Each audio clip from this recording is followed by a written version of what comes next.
Hi everyone, welcome to Day Trading with Zach. Today we're going to talk about support and resistance for day trading. Now, I know you know support and resistance. It is one of the most popular topics when it comes to technical analysis, and you would have heard of support and resistance regardless of whether you have picked up any kind of program or courses out there. So how is this support and resistance different from the other types of support and resistance you have heard so much about? Well, this is support and resistance for day trading, which takes into account market depth. Now, if you have not watched our first video on market depth with Zach, I highly recommend you to watch that first because this is a follow-up to that market depth video. We find the support and resistance using market depth. And this, ladies and gentlemen, is how we're going to do it. First of all, let's talk about support. Now, how do we identify support in the first place? There are two concepts I want you to keep in mind. First of all, roughly look at the minute chart to find the support. Yes, minute chart. Not the hourly chart, not the day chart, but the minute chart first. The chart for the day. This is the first idea. The second idea is to roughly look at the market depth and search for that thick queue at the buyer side. Now, with these two concepts, these two foundations, you would roughly have a support price in mind. But you need to question this right now. Is this support that you have found really a support? That's when we really need to observe the market depths, which we have discussed in the first video. Now, when the price reaches the support price that you have in mind, monitor if it's able to sustain above that support price. For example, if 50 cents is your support price with 5,000 lots at the buy queue, you have to observe a few things. Number one, is it being sold down still? If yes, we don't go in first.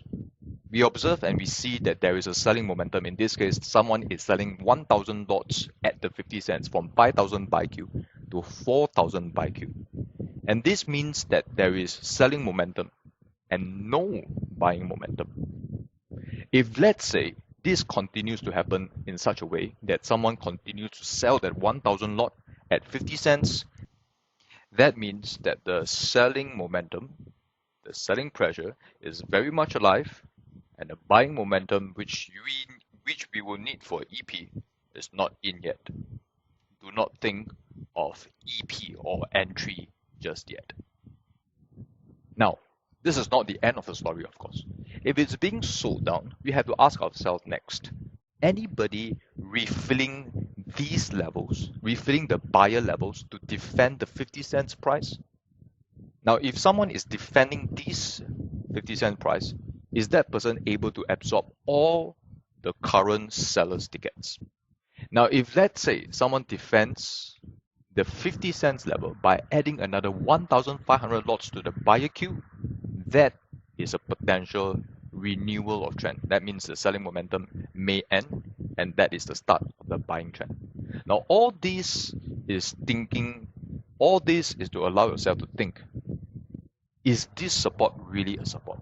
To have a confirmation of the support price that you have in mind. So with all this, let's put a few things more in perspective. First of all, the support price is where someone is literally supporting the price. Meaning they will refill the buyer if someone sells down to defend that price, just in this example that I gave you.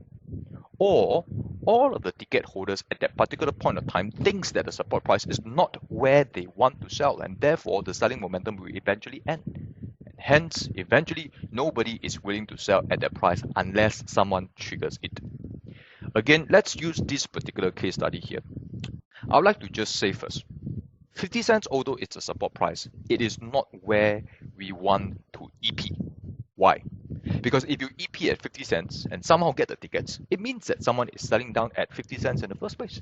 Someone is selling down to you also means that the momentum is now selling, and with our principles, we do not want to get into a selling momentum as we have discussed in the first video. What we want is a buying momentum. So how do we EP, enter? Now let's take a look at this example. After the sell down at 50 cents stops and people start buying up at 50.5 cents. Now we have made sure that the support is a strong one. We have observed 50 cents was able to sustain in the previous example.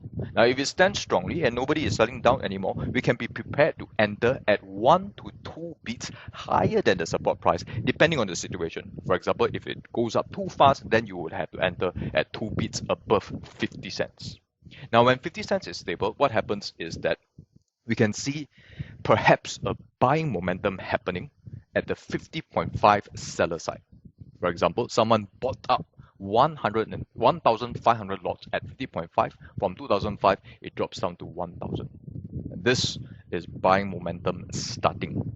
And this is where we want to potentially prepare to get into position. And if this momentum continues to go, someone buying up another 600 lots at 50.5 and drawing down that seller queue to 400 lots, and ladies and gentlemen, this is where we'd like to start to EP. When huge lots eating up quickly, this is where you can start to EP already. It's a timing for you to EP. The next thing you need to do is to see whether if the 50.5 cent goes on to become the buyer side.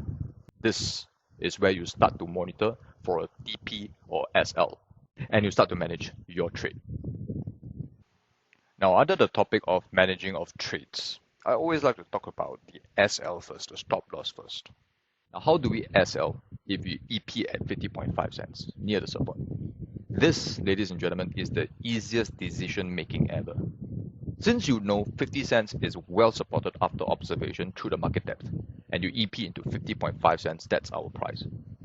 Now, if the selling momentum further hits you down to 50 cents again, which means the 50 cents goes back to the buyer queue, and then you need to be careful.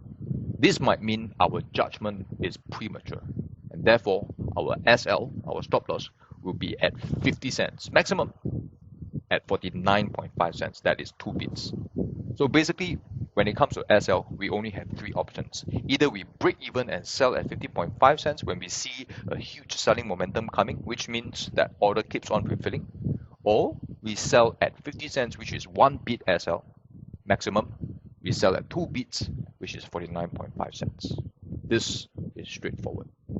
For the last part of our video today, let's talk about resistance. How do we identify resistance?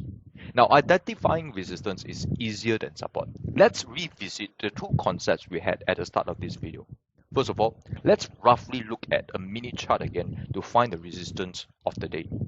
Let's also roughly look at the market depth and search for a thick queue at the seller side. Again, with these 2 foundations, you will roughly have a resistance price in mind, and then you will have to, again, observe the market depths. And of course, when we talk about resistance, we are talking about managing our TP, managing our take profit. Again, let's go back to the previous example that we had. If we see, based on the same market depth, that right now 51 cents is the resistance. At that particular 51 cents, you have about 3,000 lots at sell queue. You have to observe a few things. Number one, is the price still being bought up at 51 cents? If no, you realize that there is only just 100 lots being bought up at 51 cents. After a while, that means that there might be a weakening buying momentum. There's no one else looking to buy at 51 cents. It has reached a resistance. Your confirmation, or rather your suspicion that that 51 cents is a resistance might be true. And this is where you might want to prepare to get out of a position. And there is another possibility. What if 51 cents keeps on refilling a sell order?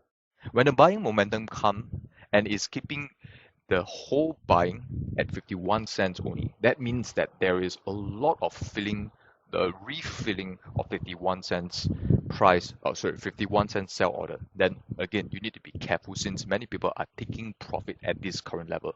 Lots of people are refilling at 51 sell queue. In this case, you could see that there is 1,000 lots refilled at this 51 cent level from 2009, jump up to 3,009. So ladies and gentlemen, if this is the case, then you might have to get out at the buy queue 50.5 cents, you might have to break even. Of course, the ideal situation here is that instead of seeing 51 cents being refilled, what we see instead is that there is a huge volume coming in, buying up the entire 51 cents. Suddenly, this 3,900 gets a fill, and 51 cents becomes the new buy queue, the new best buy, and then 51.5 cents becomes the new best sell. From here onwards, you'll be making at least one bid. We will be monitoring for a higher TP from here onwards. Your resistance has been broken and it becomes a breakout trade. And there you go. This is support and resistance for day trading with the help of market depth to confirm those support and resistance. As a last note for this particular video here, why is it that we spend time looking for support and resistance in the first place? You see, when you look at multiple shares at the same time, you will want to have a price in mind for those shares. That support and resistance that you have in mind for these shares will form the basis of your action. Maybe you see that the price is in between support and resistance. There's nothing much for you to do at that point. But once you see the price going back to the support, that might be a time for you to EP. When you see the price going up to the resistance, that might be a time for you to TP. Support and resistance gives you a price which you can take action on. And when you have a lot of shares to monitor, having a very good list of support and resistance prices for your watch list, for your stocks, will be very helpful. That's it for today's video. I look forward to the next video with you guys. Thank you. Bye-bye.